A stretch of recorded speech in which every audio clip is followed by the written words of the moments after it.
Okay, ये topic करते हैं, अरिथमेटिक प्रोग्रेशन चैप्टर 5। मैं इसका पहले आपको बेसिक कंसेप्ट समझा देता हूँ, फिर हम एक्सरसाइज पे आएंगे। ओके, अरिथमेटिक प्रोग्रेशन को हम शॉर्टकट में बोलते हैं एपी। एपी अरिथमेटिक प्रोग्रेशन, ठीक है। इसमें हम सीक्वेंस ऑफ नंबर्स को पढ़ते हैं। सीक्वेंस ऑफ नंबर में बहुत सारे सीक्वेंस हो सकते हैं, बहुत सारे सीरीज हो सकते हैं, लेकिन हम उन सीक्वेंस को पढ़ेंगे जिन सीक्वेंस में एक कांस्टेंट रेट से वो इंक्रीज या डिक्रीज होते हो। आप जनरल सीक्वेंस जो आप लोग मतलब रेगुलर पढ़ते हो, जैसे कि नेचुरल नंबर्स 1 2 3 4 5 6 7, या फिर इंटीजर बोल सकते हो आप, जीरो के राइट साइड में इंक्रीज हो रहे हैं, 1 2 3 4, जीरो के लेफ्ट साइड में डिक्रीज हो रहे हैं, -1 -2 -3 एंड सो ऑन। या होल नंबर भी आप बोल सकते हो, 0 1 2 3 4 ऐसे। ये सब सीक्वेंस आप पढ़ते हो। इसके अलावा भी जैसे अगर आपने ऑड नंबर का सीक्वेंस लिखा, 1, उसके बाद 3, उसके बाद 5 7 9 11, ये सीक्वेंस है। देखो, ये कांस्टेंट रेट होना चाहिए बीच में, एक कांस्टेंट रेट से इंक्रीज होना चाहिए, डिक्रीज हो तो भी चलेगा, लेकिन रेट कांस्टेंट होना चाहिए, ठीक है। जैसे ऑड नंबर्स भी आप देखो, जैसे 2 ले लिया, उसके बाद 4 6 8 10 12 सर 2 14। तो इवन नंबर होता है ना? हाँ, इवन नंबर्स, सर 2 2 4 से 4, ये इवन नंबर है, तो ये सीक्वेंस इवन नंबर का सीक्वेंस है।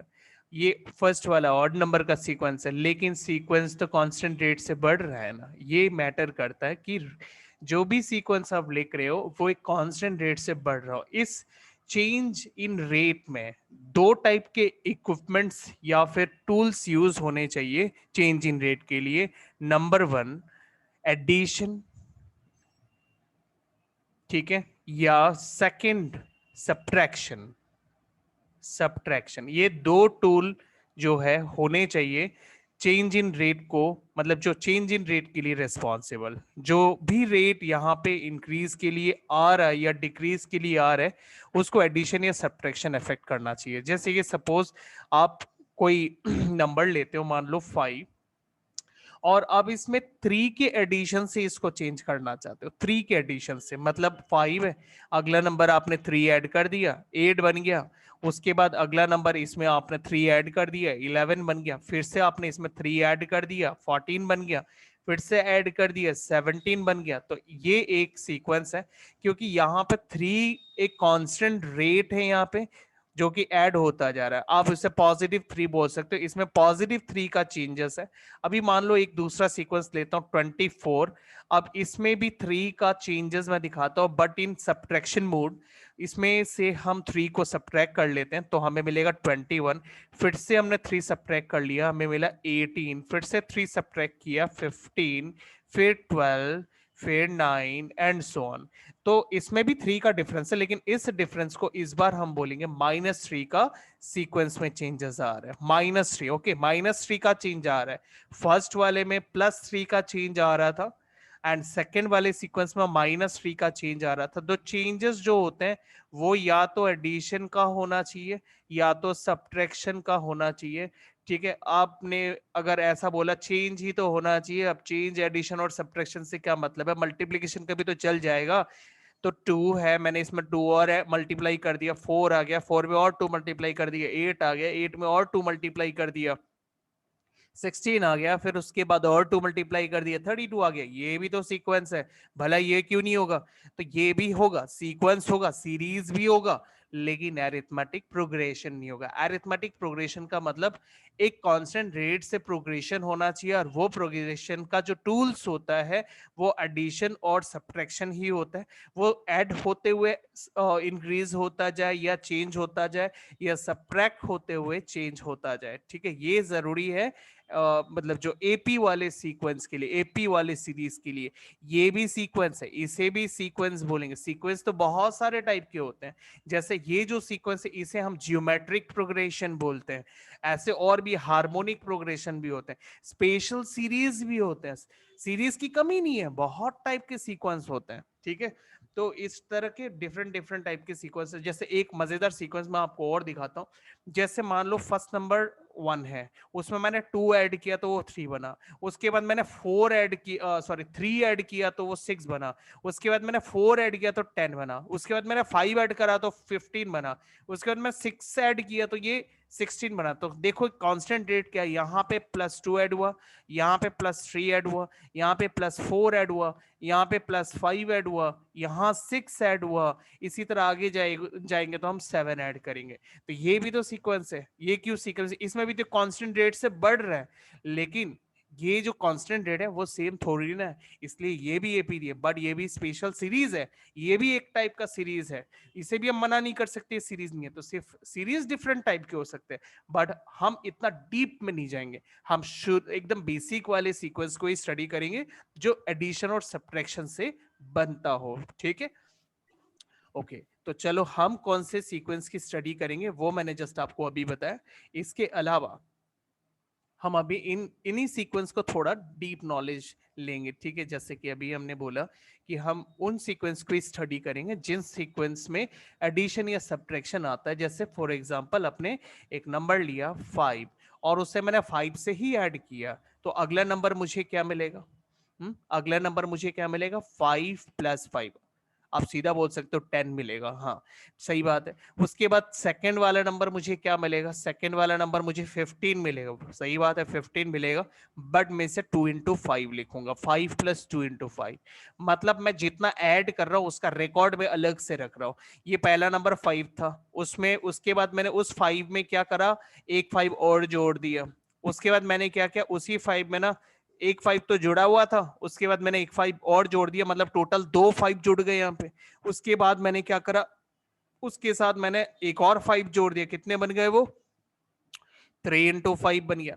हाँ, मतलब पहला नंबर 5 है, दूसरा नंबर 10 है, सीधे सीधे अगर बात करें तो ये नंबर 15 है, ये नंबर 20 है ना। लेकिन एक्चुअली मैं कर क्या रहा हूं, मैं क्या कर रहा हूं, उसमें एक एक 5 करके मैं बढ़ाता जा रहा हूं, ठीक है। तो ये जो 5 में बढ़ा रहा हूं इसे बोला जाता है डिफरेंस। और सिंस ये डिफरेंस मैंने सब में सेम रखा, मैंने इसमें 5 बढ़ाया ना, हाँ, तो ये 10 बन गया। अगले 10 में जो है मैं फिर से 5 बढ़ा रहा हूं तो 15 बनेगा। तो यहां भी वही सेम नंबर बना, मतलब टोटल अगर थर्ड स्टेप तक आए तो टोटल हमने 2 5 बढ़ा लिया, एक इधर बढ़ा एक इधर और बढ़ा, टोटल यहां 2 5 आ गया, ठीक है। मतलब शुरू वाले नंबर में हमने 2 5 बढ़ा दिया तो मुझे 15 मिला, ठीक है। उसी तरह से यहां आते आते 3 5 हो गए, एक्स्ट्रा एक्स्ट्रा की बात कर रहा हूं, शुरू वाला 5 तो है ही, एक्स्ट्रा से हमने 3 5 और डाल दिए इसमें, तो ये एक्स्ट्रा है। तो ये एक्स्ट्रा जो बढ़ रहा है ना, ये क्या है? कांस्टेंट है। इसी कांस्टेंट रेट से बढ़ने वाले नंबर को हम बोलते हैं कॉमन डिफरेंस, कॉमन डिफरेंस। लेकिन ध्यान रखना, कॉमन कॉमन वर्ड का मतलब कॉमन ही होता है, बहुत सिंपल, एक्स्ट्रा ऑर्डिनरी मीनिंग नहीं है इसका। कॉमन मतलब सब में सेम होना, ठीक है। मतलब जो बात यहां हुई है वही बात इधर हो रही है, इसी को तो कॉमन बोलते हैं ना। तो कॉमन मतलब कॉमन ही होता है, ठीक है। तो कॉमन डिफरेंस, तो इस नंबर को जो यहां कांस्टेंट रेट से इंक्रीज हो रहा है हम उसे बोलते हैं कॉमन डिफरेंस। ओके, जब एकदम शुरू में जो टर्म था जिसमें ये कॉमन डिफरेंस की इंक्रीमेंट हो रही थी उसे बोला जाता फर्स्ट टर्म, ठीक है। इन छोटे छोटे टर्म्स को आपको समझना है, हाँ। तो फर्स्ट टर्म, फर्स्ट टर्म, ठीक है। फर्स्ट टर्म यहां कौन है? वो भी 5 ही है, ठीक है, और इंक्रीज भी उनमें 5 करके ही हो रहा था, ठीक है। अच्छा, अब ये जितने सारे टर्म्स यहाँ आ रहे हैं उनको हम क्या बोलते हैं? जैसे ये फर्स्ट वाला टर्म है, उसे हम क्या, उसे रिप्रेजेंट करते हैं ए या फिर A1 से, A1 या A से, ठीक है। फर्स्ट टर्म जो भी होता है उसे हम A या A1 से रिप्रेजेंट करते हैं। सेकेंड वाला जो टर्म है, जो 10 आपको मिल रहा है ना, उसे हम A2 से रिप्रेजेंट करते हैं। A2 मतलब कैसे आया वो A2? 5 और जो डिफरेंस है दोनों ऐड होके 10 बना है यहाँ पे। उसके बाद जो थर्ड वाला टर्म है, जो थर्ड वाला टर्म है उसे हम A3 करके लिखते हैं।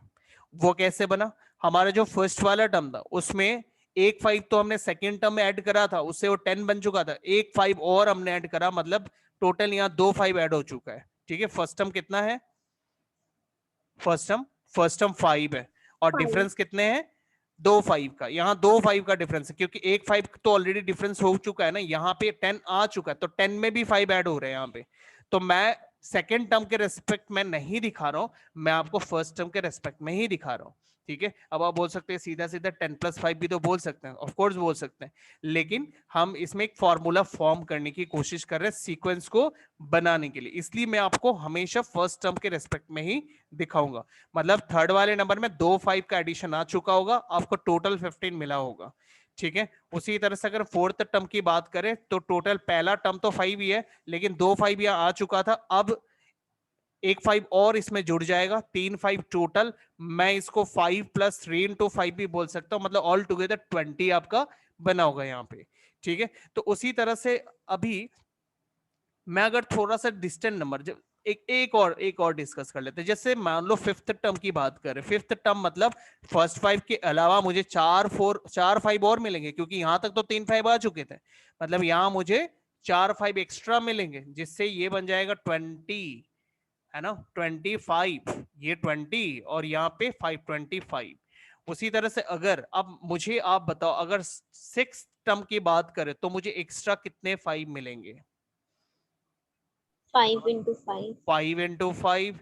ठीक है, अब यहां तक आप लोगों ने समझ लिया, 30 हो गया यहाँ टोटल। अब मैं थोड़ा सा लॉन्ग जंप लगाता हूं। ठीक है, अब मैं अगर सपोज बोलो एट्थ टर्म कौन सा होना चाहिए, यहां कितने सारे 5 होने चाहिए, 7 × 5 7 5 × 5 5। + 7 हाँ 7 × 5 बोले, 5 + 7 बोलो। ठीक है, तो हम यहां पर रखते हैं कितने सारे कॉमन डिफरेंस। ओके, कितने सारे कॉमन डिफरेंस, यहाँ पे उसकी क्वांटिटी को रखते हैं, कॉमन डिफरेंस को यहाँ रखते हैं, और यहाँ उस क्वांटिटी को रखते हैं, कॉमन डिफरेंस की क्वांटिटी को। ठीक है, अभी मान लो हम 12th टर्म की बात कर रहे हैं, तो बताओ यहाँ क्वांटिटी कितनी होगी कॉमन डिफरेंस की, 11 × 5 11। अब आप समझ रहे हो, अब आप समझ रहे हो कंसेप्ट को। ठीक है, अब थोड़ा सा और लॉन्ग जंप लगा के देखते हैं, ये 20वां टर्म है, 20th टर्म है, ये पहला टर्म है, और ये बताओ कॉमन डिफरेंस की क्वांटिटी कितनी होगी, 19 × 19। 5 गुड, 19। तो आपने समझ लिया। अच्छा, अब मैं इसे आर्बिट्री के फॉर्म में करता हूं। मान लो इसी तरह से मैं 20th term, 30th term, 40th term, 45th term, 56th term कुछ भी निकालना चाहूं, तो मैं इसे एक फॉर्मूले के फॉर्म में लिखना चाहता हूं, सपोज nth टर्म। ठीक है, इस तरह मैं जाऊं तो मैं इंफिनिटी तक कहीं पर भी चले जाऊं, मैं उसे मान लेता हूं nth टर्म। तो अगर मैं nth टर्म निकालना चाहता हूं, बताओ 5 प्लस क्वांटिटी कितनी होगी कॉमन डिफरेंस की, अब n बताओ। - 1 × 5 n-1 × 5। ठीक है, अब आपको समझ में आया। ठीक है ना, मतलब एक मजेदार यहाँ पैटर्न फॉलो हो रहा है। देखो यहाँ पे, जैसे मैं यहाँ पे सीरीज नंबर बता रहा हूं कि भाई ये 8th टर्म है, तो फिर यहाँ उससे एक कम आ रहा है, 7 आ रहा है, मतलब 8 - 1 आप बोल सकते हो। यहाँ जैसे मैंने बोला भाई ये 12th टर्म है, तो जैसे मैंने बोला 12th टर्म है, तो आपने बोला यहाँ पे 11, मतलब 12 में से एक कम आपने बोला। जैसे यहाँ 20th टर्म है, उसी तरह आपने बोला भाई यहाँ 19th है, मतलब 20 में से एक कम। ओके, उसी तरह n में भी यही होगा, अगर ये nth टर्म है तो फिर यहां पे उससे एक कम आपको लेना है, n-1। ठीक है, यही कंसेप्ट है। तो अभी हम कहां पे क्या चीज लेते हैं, देखो इन सब चीजों को देखो, जो हमारा जो फर्स्ट टर्म होता है n कॉल्ड द, ये जो मैं सारी चीजें आपको समझा देता हूं, यहाँ पे n मतलब आप बोल सकते हो टर्म नंबर। ठीक है, या फिर हाँ आप इसे ले लो टर्म नंबर। ठीक है, मतलब सीक्वेंस नंबर भी आप बोल सकते हैं। एन मतलब number of terms, number of terms, कितने टर्म्स की बात हो रही है, जैसे ये 20th टर्म की बात हो रही है। ठीक है, सीक्वेंस में अगर 1 2 3 करके काउंट करें तो 20 जहां पहुंचेगा उस टर्म की बात हो रही है। एन मतलब उस नंबर ऑफ टर्म की बात हो रही है। फर्स्ट टर्म जो होता है उसे हम ए से रिप्रेजेंट करते हैं, फर्स्ट टर्म, फर्स्ट टर्म। ठीक है, उसके बाद डी, डी कॉमन डिफरेंस के लिए यूज होता है। कॉमन डिफरेंस मैंने आपको समझाया था, कॉमन डिफरेंस का मतलब होता है डिफरेंस कॉमन होना चाहिए। कॉमन वर्ड का मतलब तो आप सब जानते हो, कॉमन वर्ड का जो जनरल मीनिंग होता है वही है, मतलब एक ऐसा वैल्यू जो सब में सेम होता है, सब में कॉमन होता है, ठीक है। तो यही मतलब होता है कॉमन डिफरेंस का, एक ऐसा डिफरेंस जो सारे टर्म्स में सेम रहता है, ठीक है। बस ये कुछ टर्म्स है जो आपको यहाँ पे समझने हैं। अब मैं इसी फॉर्मूले को पूरा आर्बिट्री फॉर्म में लिखता हूं, मतलब 5 और ये डी भी नहीं लिखता हूं मैं यहाँ पर, पूरे का पूरा इसे आर्बिट्री के फॉर्म में लिख देता हूं, ठीक है। तो क्या होगा फॉर्मूला ए एन, ठीक है। यहां हमने क्या लिखा, यहां हमने लिखा एकदम शुरू में जो हमने टर्म बोला था 5, उसी को लिखा, चेक करो इधर, ये देखो A1 मतलब 5, ठीक है। तो यहां पे हमने एकदम शुरू वाले टर्म को लिखा 5, तो इसलिए मैं इस जगह लिखूंगा A प्लस, और आपने ये तो समझ ही लिया n-1, और यहां पे हम लिखते हैं कि कितने डिफरेंस से चेंजेस हो रहे हैं, तो उस जिसे हम बोलते हैं कॉमन डिफरेंस, जिसे हम बोलते हैं D। तो ये बन गया किसी भी सीक्वेंस के लिए टर्म का फॉर्मूला। मतलब अगर आपको एक सीक्वेंस पता है तो उस सीक्वेंस में किसी भी सीरियल नंबर पे कौन सा टर्म आने वाला है, आप पूरा एपी बिना लिखे ही बता सकते हो। छोटा सा आप डेमो देखो, ये जो हम अभी कर रहे थे 5, उसके बाद 10, उसके बाद 15, देन 20 और उसके बाद 21, okay, dot dot dot dot. अब मैं और लिखना नहीं चाहता, बट मेरे को दूर एक नंबर पता लगाना है कि भाई 16th सीरीज में, मतलब उसी का 16th टर्म कौन सा होगा, मैं जानना चाहता हूं, ठीक है। ये मेरे को जानना है, बट मेरे को पूरा लिखना नहीं है भाई, 1 term, second term, third term, fourth, fifth, six, seven, 8, 9, ऐसे नहीं जाना मेरे को। मेरे को ये पूरा नहीं लिखना, मेरे को डायरेक्ट इसी सीक्वेंस में पता लगाना है कि 16th टर्म कौन सा है। तो 16th टर्म का मतलब है यहाँ n का वैल्यू 16 है, मतलब सीरियल नंबर 16 है, ठीक है। नंबर ऑफ टर्म 16, जैसे ये कौन सा टर्म है, ये 4th टर्म है, ठीक है। तो इसका जो n है यहाँ पे 4 है, ये 5th टर्म है, 1 2 3 4 5, तो इसका मतलब यहाँ पे n का वैल्यू जो है 5 है। उसी तरह 16th टर्म मतलब यहाँ n का वैल्यू 16 है। अब मुझे इस टर्म में जो वैल्यू है वो पता लगा रहा है, मतलब आप इसे बोल सकते हो A16, आप इसे A16 बोल सकते हो। तो अभी an का formula a plus n minus 1d होता है, तो A16 का फॉर्मूला क्या होगा, a plus 16 minus 1d, right, ये फॉर्मूला होगा। तो इसमें अभी आप a और d का भी वैल्यू डाल सकते हो। a यहाँ पे 5 है, पहला टर्म को हम a बोलते हैं, और d कॉमन डिफरेंस है जो कि 5 है, वो भी 5 है ना, 5 करके बढ़ रहा है, यहाँ 5 होना चाहिए 25, तो ये 5 करके बढ़ रहा है, तो हम यहाँ पे a और d का भी वैल्यू डाल देते हैं। तो a कितना आएगा 5, और 16 माइनस 1 15, और d कितना है वो भी 5 है। तो अब इसे हम कैलकुलेट कर लेते हैं, 15 5 75, 75 और 5 मिला के 80। तो इसका मतलब 16th टर्म इस सीक्वेंस में 16th टर्म 80 होगा। तो कोई भी डिस्टेंट टर्म मेरे को अगर निकालना है तो मैं इसी तरह निकाल सकता हूं, ठीक है। चलो एक इसी सीक्वेंस का एक सम और हम डिस्कस करते हैं। मान लो इसी सीक्वेंस में मुझे अब निकालना है 41th टर्म, 41th टर्म मैं निकालना चाहता हूं। मतलब 41th टर्म का मतलब क्या है, 41th टर्म का मतलब है सीरियल नंबर 41 में कौन आएगा, ठीक है। सीरियल नंबर 41 में कौन आएगा, मतलब मैं इसे A41 भी बोल सकता हूं। तो मुझे A41 पता लगा, मतलब 41th टर्म जिसे हम बोलते हैं A41। तो अब मैं 41th टर्म पता लगाऊंगा, इसको रिप्रेजेंट करेंगे मैं ऐसे 41th टर्म, ठीक है। मैं यहां लिख देता हूं 41th टर्म, हम उसे A41 करके रिप्रेजेंट करेंगे, और इसको हम इस फॉर्मूले में रखेंगे यहाँ पर 41th टर्म, मतलब n की जगह 41, तो फिर ये बन जाएगा A plus 41 minus 1 into D, okay, इस तरह, सर क्योंकि आंसर 205 होगा। हाँ आंसर 205, क्योंकि ये 5 होगा, और 41 माइनस 1 40, और डी का जो वैल्यू है वो है 5, दोनों मिलके 200, और साथ में 5 जोड़ दोगे तो 205, ठीक है। तो ये फॉर्मूले से हम कोई भी टर्म का पता लगा सकते हैं, ठीक है। तो इस तरह से ये फॉर्मूला काम करता है।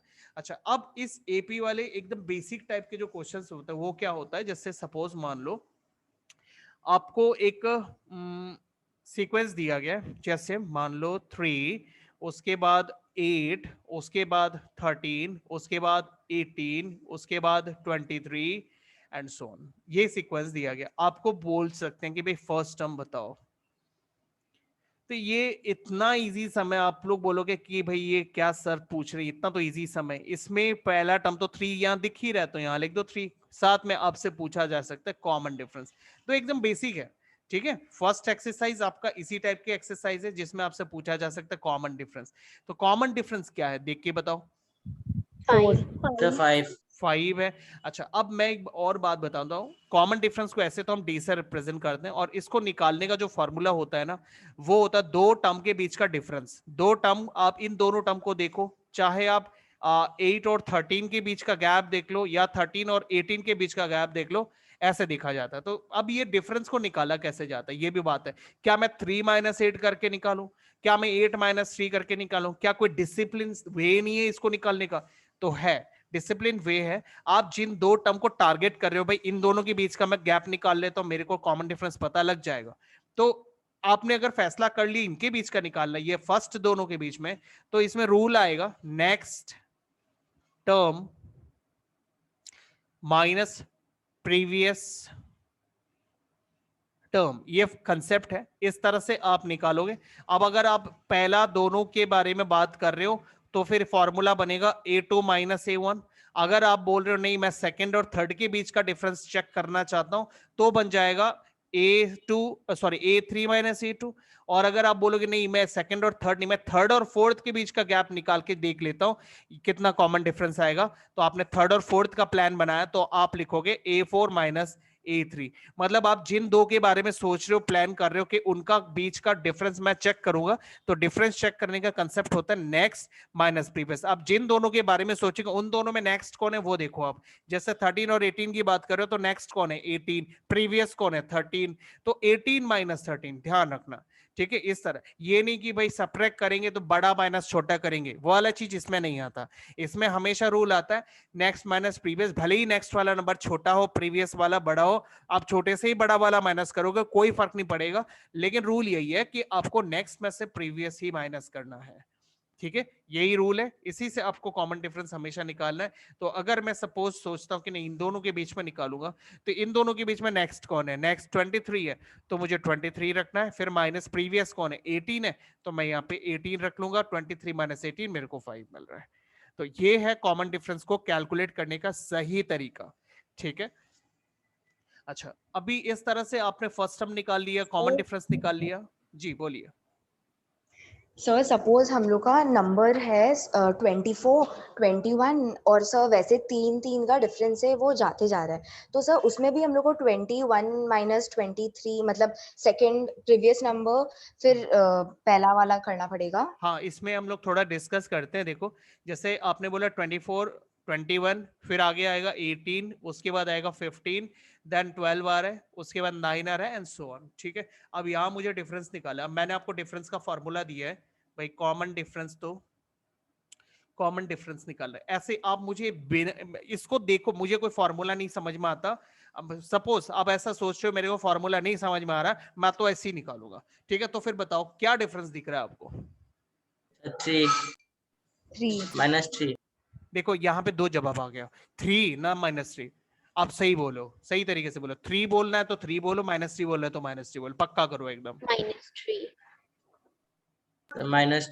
-3 ना, बीच में 3 आ गया था, तो ये कंफ्यूजन आ जाता है बीच में कि मैं 3 बोलूं या -3 बोलूं। सिंस ये एपी डिसेंडिंग ऑर्डर में है, ये डिक्रीजिंग ऑर्डर में, तो यहां जो डिफरेंस बनेगा वो निगेटिव बनेगा। इसलिए ये निगेटिव आएगा कैसे? आप जब छोटा से बड़ा करोगे तभी तो आएगा। समझ में आया ना? ये छोटा से बड़ा करोगे तभी तो आएगा। 21 - 24 करोगे तभी तो आएगा। आपने 24 - 21 कर दिया, तो क्या आपको वो -3 मिल पाएगा क्या? आप ये सोचो ना। इसलिए मैंने जो रूल दिया कि भाई इंक्रीजिंग ऑर्डर में है तो अपने आप उसमें पॉजिटिव आ जाएगा, जो मैंने आपको फॉर्मूला बताया है ना, जो मैंने फॉर्मूला बताया कि भाई नेक्स्ट माइनस प्रीवियस का जो मैंने आपको फॉर्मूला बताया, ये फॉर्मूला इतना यूजफुल है कि अगर आप वो इंक्रीजिंग ऑर्डर में है, इस फॉर्मूले में आपने डाल दिया, अपने आप पॉजिटिव निकलेगा। और अगर जैसे कि ये डिक्रीजिंग ऑर्डर में, आप इस फॉर्मूले में डाल के तो देखो, आपको वही मिलेगा जो आपने अभी बोला। ठीक है, जैसे अगर मैं बात करता हूं, मान लो इन दोनों के बारे में बात करता हूं, इसमें नेक्स्ट कौन है, नेक्स्ट इसमें 12 है, प्रीवियस कौन है 15 है, तो आप इसमें नेक्स्ट में डाल दो और प्रीवियस में 15 डाल दो और चेक करो, देखो आपको वही मिलेगा जो यहाँ एक्चुअली डिफरेंस है। लेकिन अगर आपने ये फॉर्मूला यूज नहीं किया, ठीक है, एक्चुअली इसको next minus p, n minus p नहीं लिखा जाता आपके एनसीईआरटी की बुक में या फिर आपके दूसरे रेफरेंस बुक में, ये इस तरह नहीं लिखा जाता, इसको एक तरीके से लिखा जाता है, वो है आप कौन से दो टर्म लिख रहे हो, 1 2 3 4 और 5, ये फोर्थ टर्म है, ये फिफ्थ टर्म है, तो मैं इसे लिखूंगा क्या, नेक्स्ट में कौन आ रहा है, फिफ्थ आ रहा है, तो मैं लिखूंगा N5, और प्रीवियस में कौन आ रहा है, फोर्थ टर्म आ रहा है, तो मैं लिखूंगा A4। तो हम लिखेंगे ऐसे, ये नहीं लिखेंगे, ये तो जस्ट आपको समझाने के लिए बोल रहा हूं कि इन दोनों में नेक्स्ट कौन है और प्रीवियस कौन है, तो नेक्स्ट जो भी है वही लिखो, A5 और प्रीवियस A4 है, तो A5 माइनस A4 आप इसको लिखो, उसके नीचे आप उनके रेस्पेक्टिव वैल्यूज डालो, फिर सबट्रैक्ट कर लो। तो अगर आपको नेगेटिव में जवाब मिल रहा है, इसका ये मतलब निकलता है कि जो AP है यहाँ पे सीक्वेंस है वो डिक्रीजिंग ऑर्डर में है, वरना इंक्रीजिंग ऑर्डर में है, वेरी सिंपल। ठीक है, आया ना समझ में? अच्छा, ये था कॉमन डिफरेंस के बारे में। ठीक है, अच्छा इसके अलावा मान लो आपको मैंने कोई ऐसा सम पूछ लिया, भाई पहला टर्म जो है ना वो 11 है और जो कॉमन डिफरेंस है जिसे मैं डी से रिप्रेजेंट करता हूं वो मान लो यहाँ पे 8 है। ठीक है, तो मेरे को है ना कुछ टर्म्स पता लगाने हैं, जैसे 4-5 टर्म्स मेरे को बता दो, तो हम कैसे बोलेंगे, पहला टर्म तो 11 ही है, दूसरा टर्म कितना होगा बताओ? सर -3। कैसे -3 ही क्यों, मैंने क्या इसे नेगेटिव 8 लिखा है, क्या ये डिक्रीजिंग ऑर्डर में जाएगा? आप कॉमन डिफरेंस को देखो, ये मैंने यहाँ पॉजिटिव नंबर लिखा है, जब भी आपको कॉमन डिफरेंस पॉजिटिव मिलता है तो इसका सीधा मतलब होता है जो एपी बनेगा यहाँ पे वो इंक्रीजिंग ऑर्डर में जाएगा, डिक्रीजिंग ऑर्डर में नहीं जाएगा। ठीक है, अगर पहला टर्म 11 है तो सेकेंड वाला टर्म 8 ज्यादा ही मिलेगा आपको। अब 11 के साथ अगर आप 8 ज्यादा ले रहे हो तो आपको 19 मिलता है ना। आपको अगर ये नहीं समझ में आता तो आप ऐसे कर लो, हाँ जैसे मान लो फर्स्ट टर्म ए है, जो फर्स्ट टर्म है वो ए है मान लो, तो सेकेंड टर्म कितना होगा, ए प्लस डी होगा, थर्ड टर्म कितना होगा, ए प्लस 2D, जैसे मैंने आपको 5 वाले के एग्जांपल में समझाया था। हाँ, जैसे यहां पे मुझे फिफ्थ टर्म लिखना है तो मैं क्या लिखूंगा, ए प्लस क्या लिखेंगे हम, 4D लिखेंगे। अगर मैं मान लो 8th टर्म की बात कर रहा हूं तो मैं कैसे लिखूंगा इसे, ए प्लस 7D। 7D। तो आप ये वाले फॉर्मूले से कर लो। हाँ, अभी जैसे सपोज मुझे निकालना है ये तो आपने सेकेंड टर्म की बात कर लिया, मेरे को थर्ड टर्म निकाला है, A3 करना है तो मैं A+2D कर लूंगा इसे, A+2D। A यहाँ 11 है, 2 इंटू डी यहाँ पे 8 है, तो 2 इंटू 8 16 हो गया और साथ में 11, तो रिजल्ट आ गया 27। ठीक है, अभी उसी तरह से फोर्थ टर्म मेरे को निकालना है तो मैं लिखूंगा इसे A+3D, पहले लिख लूंगा मैं एक बार A+3D। ठीक है, A+3D मतलब A11 आ रहा है, A11 आ रहा है और 3 इंटू डी, डी यहाँ 8 है, 24 और 11 कितने हो रहे हैं, 30 नहीं कितना आ रहा है, 35 आ रहा है। ठीक है, तो 35 आपको यहाँ मिल जाएंगे। उसी तरह आपको कोई भी टर्म निकालना है, ये मैंने 4 टर्म सीरियली निकाल दिए। उन्होंने अगर बोला कि भाई आप एपी बना के दिखा दो, तो ठीक है एपी बना के दिखा दे, एक टर्म और निकाल लेते फिर हम एपी के फॉर्म में इसको लिख देंगे। चलो फिफ्थ टर्म भी बात करते हैं, फिफ्थ टर्म कैसे निकालेंगे, A+4D लिखेंगे पहले तो, A+4D, क्योंकि एक्चुअली फॉर्मूला क्या होता है, फॉर्मूला होता है अगर आप an की बात कर रहे हो तो यहां आप n-1 लिखोगे, है ना। अगर यहाँ n है तो यहाँ n-1, उसी तरह यहाँ 5 है तो यहाँ 5-1 मतलब 4। ठीक है, अब इसमें आप वैल्यू डाल रहे हो, 11 डाला a में, 4 इंटू डी में आपने 8 डाला, तो 8 और 4 कितने, 32 और 11 कितने हो जाएंगे, 43। तो ये आपको जवाब मिल गया। अब मैं एपी लिख देता हूं, एपी को कैसे मेंशन करेंगे, 10 एपी पहला नंबर मुझे क्या मिला 11, दूसरा नंबर मुझे क्या मिला 19, उसके बाद 27 आ गया, उसके बाद कितने आए 27 के बाद 35 आया, 35 के बाद 43 आया, एंड सो ऑन। ठीक है, कॉमा डाल के फिर आगे आप डॉट डॉट डॉट ऐसे 3 डॉट मेंशन कर दो, मतलब ये एपी खत्म नहीं होगा, सीक्वेंस कभी खत्म नहीं होता, जैसे नेचुरल नंबर कभी खत्म हुआ है क्या, ठीक वैसे ही ये सीक्वेंस भी यहाँ खत्म नहीं हुआ, मैं 5 लिखा यहाँ पे, कोई 6 भी लिख सकता है, कोई 7 भी लिख सकता है, तो ये इंफिनिटी तक ये सीक्वेंस चलता ही रहेगा। ठीक है। अच्छा, दूसरा बात, अभी कोई भी एक रैंडम सीक्वेंस देखकर आपको पता लगाना है कि वो एपी है कि नहीं। मान लो मैंने लिखा इसमें 4 लिखा, फिर मैंने इसमें 9 लिखा, फिर मैंने इसमें 14 लिखा, फिर मैंने 19 लिखा, फिर मैंने 24 लिखा, उसके बाद मैंने 29 लिखा। क्या बताओ, ये एपी है? Yes sir. क्यों एपी है, कैसे प्रूफ करोगे, कैसे क्योंकि प्रूफ करोगे? इनके बीच 5 का Common डिफरेंस difference है 5 हमेशा। है। ओके, यहाँ भी 5 का डिफरेंस है और इधर भी 5 का डिफरेंस है, राइट ना। तो ये आप इसको कैसे बोलोगे, इसका बोलने का तरीका कैसे है? तो आप मान लो आप D1 निकालो, D1 मतलब आप सेकंड और फर्स्ट वाले टर्म के बीच का डिफरेंस निकालो, जैसे मैंने बोला था नेक्स्ट माइनस प्रीवियस। हाँ, तो आप पहले दो टर्म के बीच में आप एक बार चेक करो, 9 - 4, और इसको आप ऐसे ही शो करो, और उसके बाद एक बार आप D2 निकालो, मतलब एक और डिफरेंस आप निकाल रहे हो। D1 मतलब एक डिफरेंस है, D2 मतलब कोई और डिफरेंस है, और कोई भी रैंडम दो टर्म ले रहे हो, लेकिन वो सीक्वेंस में होना चाहिए, मतलब सेकंड लिया तो आपको थर्ड लेना होगा। तो सेकंड और थर्ड, तो आपको क्या लेना, सेकंड और थर्ड को कैसे लिखेंगे, third minus second. Okay, third minus second, क्योंकि रूल है नेक्स्ट माइनस प्रीवियस, इसी वजह से हमें थर्ड माइनस सेकंड लिखना पड़ेगा। थर्ड में 14, सेकंड में 9, माइनस किया 5 आया। अब आपको सिंस दोनों डिफरेंस, अब ऐसे लिखोगे, सिंस दोनों डिफरेंस अगर आपको सेम मिल रहे हैं, therefore it forms an AP. तो आप विथ एविडेंस इस तरह से दिखा दोगे। ठीक है, कोई डेंजर नहीं है, कुछ भी नहीं है, कोई रिस्क नहीं है, आपने बहुत अच्छे प्रेजेंटेशन के साथ बता दिया ये एपी है या नहीं। तो एपी चेक करके एक आपने ऑब्जर्वेशन कर लिया, बट आपसे अगर पूछा जाए भाई मतलब बताओ कि check whether the sequence is an AP, and उसके बाद आपको लिखा जस्टिफाई या वेरीफाई या गिव रीजन, तब ये वाला बात आता, क्योंकि अब आपने यस और नो में तो बोल दिया एपी है या नहीं, लेकिन जस्टिफाई या गिव रीजन भी तो उसमें दिया हुआ है, उसका कैसे आप जवाब दोगे? तो वही उसी का रीजन है ये कि आप उसको प्रेजेंट करके विद एविडेंस आप इसको दिखा दो ये एपी क्यों है। ठीक है, तो ये फर्स्ट एक्सरसाइज मैं आपके सामने निकाल रहा हूं। तो फर्स्ट एक्सरसाइज में आपसे यही सारे सवाल आपसे पूछे होंगे कि भाई ये एपी है कि नहीं, एपी का फर्स्ट टर्म क्या है, एपी का कॉमन डिफरेंस क्या है।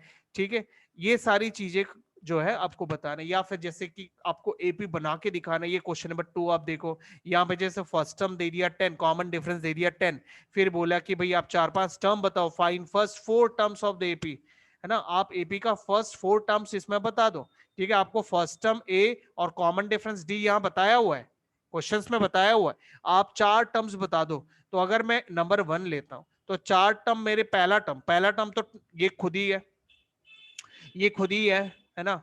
सेकंड टर्म क्या लेंगे, अगर कॉमन डिफरेंस 10 है, इसका मतलब 10 करके बढ़ेगा तो अगला टर्म 20, और तीसरा टर्म और 10 बढ़ जाएगा तो 30, फोर्थ टर्म और 10 बढ़ जाएगा मतलब 40। तो ये मेरे 4 टर्म्स, जैसे कि हमसे सवाल पूछा गया उस हिसाब से हम बता देंगे यहाँ पे।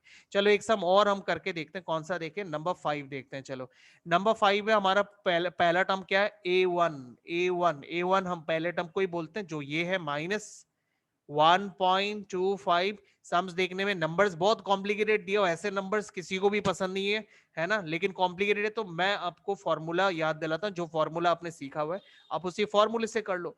जैसे A2 का मतलब क्या होता है, A + D होता है, तो आप A पे A का वैल्यू रख लो, D पे आप D का वैल्यू रख लो, माइनस माइनस माइनस में रखोगे क्या, मैं -0.25। अब दोनों नेगेटिव नंबर है तो दोनों को ऐड कर दो, -1.50 आ जाएगा। तो ये आपका सेकंड नंबर बन गया। उसी तरह अगर मेरे को थर्ड नंबर चाहिए तो आप अगेन फॉर्मूला लिख लो, क्या फॉर्मूला है, A + 2D, ये फॉर्मूला है।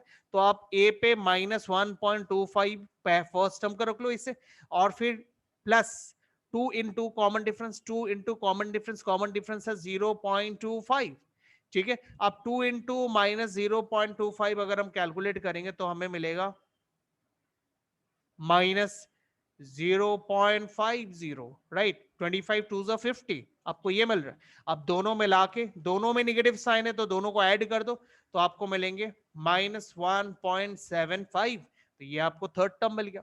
तो पेशेंस रख के आप कैलकुलेशंस को करो, बहुत ज्यादा टफ कैलकुलेशंस नहीं है, ये सारे कैलकुलेशंस तो आपने 4-5 में सीखा हुआ है, तो प्रॉब्लम कुछ नहीं है, आप आराम से इन सब्ट्रैक्शन को एडिशन को कर सकते हो, ठीक है, घबराना नहीं है। जैसे यहाँ देखो आपके पास फ्रैक्शंस वाले सम आ गए, आने से क्या हुआ, फॉर्मूला तो हम जानते हैं, फर्स्ट टर्म ए होता है ना, A1 को हम फर्स्ट टर्म बोलते हैं, उसके बाद A2 क्या होता है, A2 होता है A+D होता है, हम जानते हैं। थर्ड टर्म मेरे को कैसे निकालना है, मेरे पास A+2D करके निकालना है।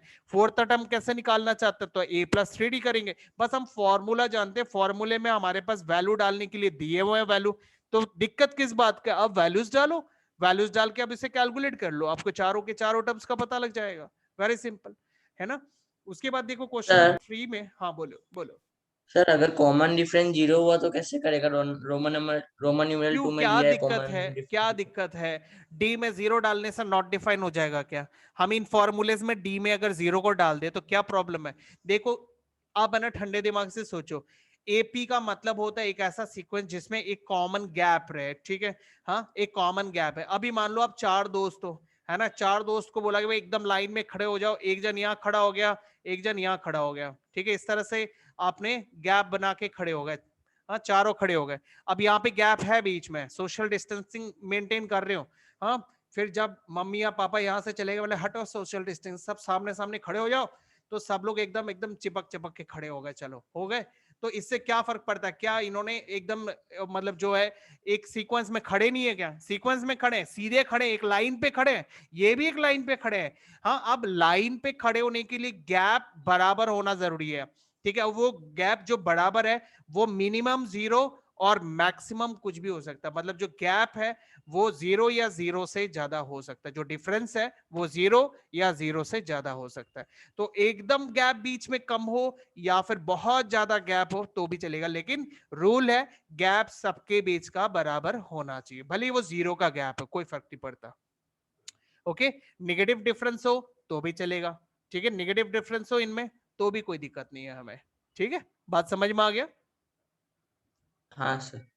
ओके तो इसका मतलब अभी आपने जैसे पूछा 0 का डिफरेंस है तो चलेगा ना, जैसे मैं एक एपी लिखता हूं, ये देखो मैंने एक एपी लिख दिया, इनमें 0 का डिफरेंस है, बस डिफरेंस होना चाहिए वो मैटर करते हैं। यहाँ जितना गैप आप बोल रहे हो 0 का है, वही 0 तो इधर भी होना चाहिए, इधर भी वही 0 का गैप होना चाहिए, उसी को हम एपी बोलते हैं, कोई दिक्कत नहीं है, ठीक है। चलो आप लोग एक बार रिजॉइन करो, फिर हम लोग आगे कंटिन्यू करेंगे, ठीक है, चलो फटाफट रिजॉइन करो।